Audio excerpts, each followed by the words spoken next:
Hey, good morning. How you guys doing? So another installment. We're gonna hopefully maybe make one every week. There's just so much, like it's just a lot. Like you it's a lot. Do it every week. It's not a lot. It's not a lot, but you know we want to help ball players get better. Like if you truly have, something like, in your heart you want to improve. Like there's, Bomber's awesome pitching coach. I mean, he's lifting weights, so it's definitely just listening and applying and reapplying and just like really just going for it. Coaches are paid to, sometimes they're not even paid to just like help people improve. And so if you listen and you apply it with your best effort, just like just awesome things can happen. So with that, Bomber, you done emailing, texting? Yeah, I had to do my social media, get my content out there. Dude, we gotta do some pitching followers. tips. We gotta do some pitching tips. We can do that. Like the towel drill, dude. Don't ever do the towel drill. What? Don't do the towel drill anymore? So it's out. No. Towels are for drying off. Okay, so what? Really quick, just what drill do you like right now? I'm not a huge fan of drills in a general sense. I think each guy, there's a drill that fits him. Okay. But I don't think it's not a specific drill. No, I don't think that everybody should be doing the same types of drills. Yeah, they're all different. So. That makes too much sense. Like it's like. Yeah, if every pitcher was exactly the same, then every drill would work for them equally. What about like a fundamental? If you're just like if you're a little kid, what drills would you have them do? Like basic stuff, like just learning how to throw. Like I think the easiest thing to do for a little kid is to give him a target and tell him to try to hit it. Okay. And as he gets better at that, then try to get him to hit it harder. Mm-hmm. I think when you start messing with little kids and you're starting to teach movement, it makes it too hard for them. They're trying to please you. They're taking the verbal cueing that you're giving them literally, and it gets away from the ultimate goal of just throwing the ball well. Yeah, so just playing catch, let them find their natural motion. Absolutely, and you have to be careful when you do that. This is something I learned recently.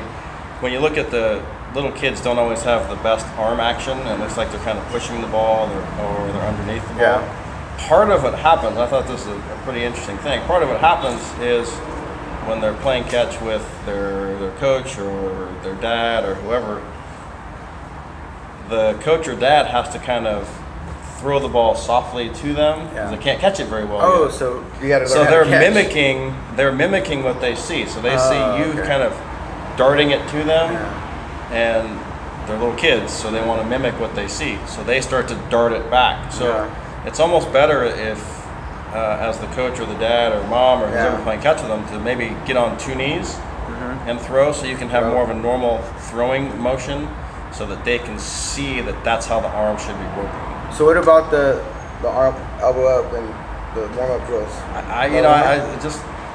I think there's probably some value to it, but I think more importantly, it's just let them throw. You look at how babies develop. No one is taking a baby and saying, okay, stand up, now balance, then go right, left, and that's how they learn how to walk. The baby just keeps trying. And they fall, and they get back up, and they try again, and then they fall, and they get back up, and they just keep trying until eventually they figure it out without anyone teaching them.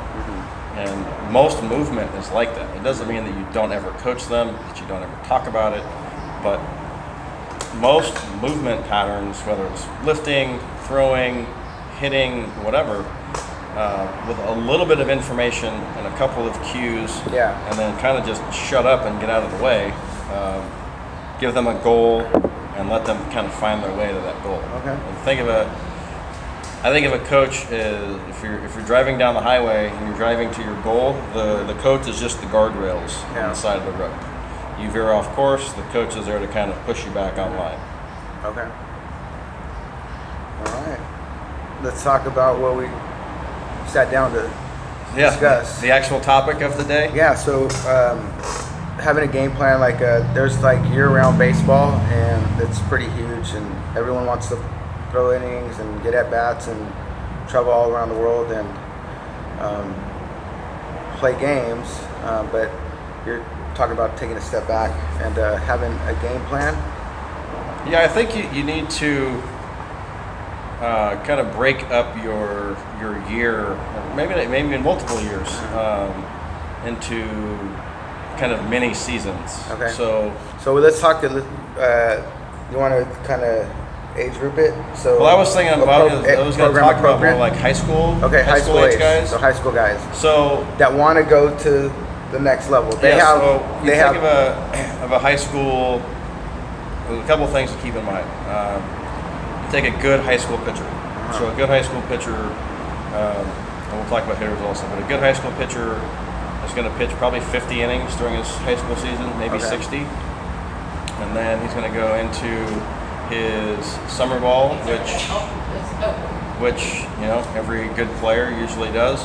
And he's probably going to pick up another maybe 30 innings there. So now he's at between 80 and 90 innings for about starting maybe in March. So March through July. So it's not a lot of time. He's probably 80 or 90 innings. Yeah. And then he's going to go into his fall ball with his high school team or club team or whatever team he plays for in the fall. So usually there's like a time off period. Well, there fall should ball, be, but summer ball and then fall. There's been some research done that there's a couple things that increase your chance of injury if you're a pitcher. Pitching more than 100 innings in a season, a year. So 365 days. Is that a certain age group? It's pretty much anyone. The younger you are, the worse it gets. Yeah. Yeah.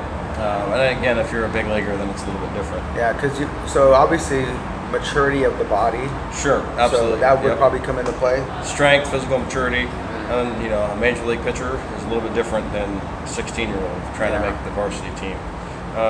So 100 innings or more in a 365-day year, and if you pitch competitively more than 8 months out of the year. So most good high school pitchers do both of those. And so the injury risk goes way up. Yeah. So there needs to be a time when the actual pitching stops.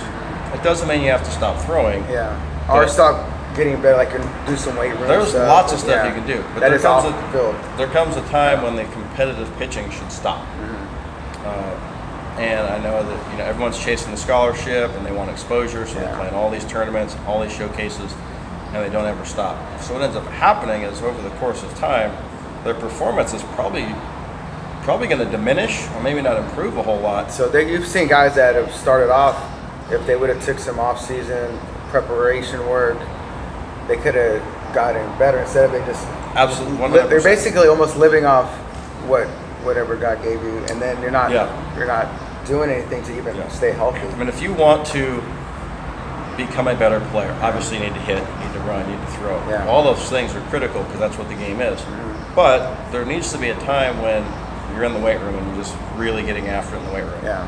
There needs to be a time if you're a pitcher and you want to throw harder, you have to make a conscious decision to develop velocity. Okay. It doesn't mean that if you through your season that you won't develop velocity from the beginning to the end, because it happens.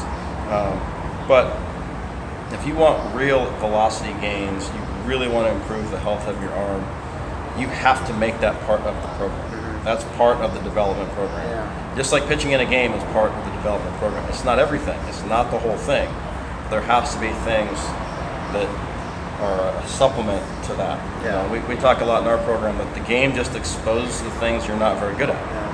And the game gives you something to work on. If you can't throw the ball where you want it to go, well, you're going to learn that in a game.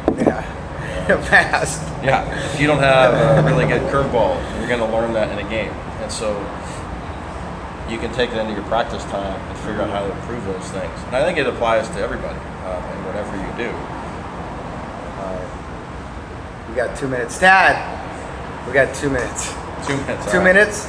Okay, cool. All right. We'll get Tad on here too. All right, so sample off season. So the guys pitch, so they play summer ball, so they give themselves a 6-week break, a month. I think the but they're lifting weights during absolutely. that break. So it's a break, not a break. It's just a break to mentally kind of. There should be a time of transition. Of nothing, just complete rest. Yeah. So the body can recover, so your central nervous system can kind of recharge. and then we can get back into some lifting, and then after that you get into some throwing. I think the summer is a great time for development. Yeah. I know that a lot of high school teams, their players are together All the 10 time. months out of the year. Yeah. But I think most coaches are willing to let their guys kind of go kind of on their own in the summer and just train. Yeah. And maybe not playing a lot of games or tournaments. Again, there's a big showcase that you want to be part of, or a big tournament that you want to be part of. That's fine. Just gear yourself up for that showcase or that tournament, and then go back to your training and your development. You just can't play all year round constantly and think that you're physically going to get any stronger. It's just it's too hard. Well, if people know this, and you talk to major leaguers or even college guys or guys that are training, you're going to lose strength, you're going to lose fitness and get this all baseball shape by the end of the season. You're pretty much like holding on with the strings. Like, so go in there with all, as healthy and strong as possible, and slowly the game just kind of chips away at that all year. What about playing so many games where it's like, and especially if your mindset isn't on the day-to-day of like playing year round. I mean, that's tough just for big leaguers to do. Like, it's and you're really expecting hard. kids to like perform. So I'm thinking of like, I'm talking to the guys in here. I'm like, you guys are taking off bat. We're probably taking off a lot of at bats, a lot of time outs. We had a player a few years ago who ended up playing the big leagues. He was AAA Player of the Year. Hit well over 300 for AAA.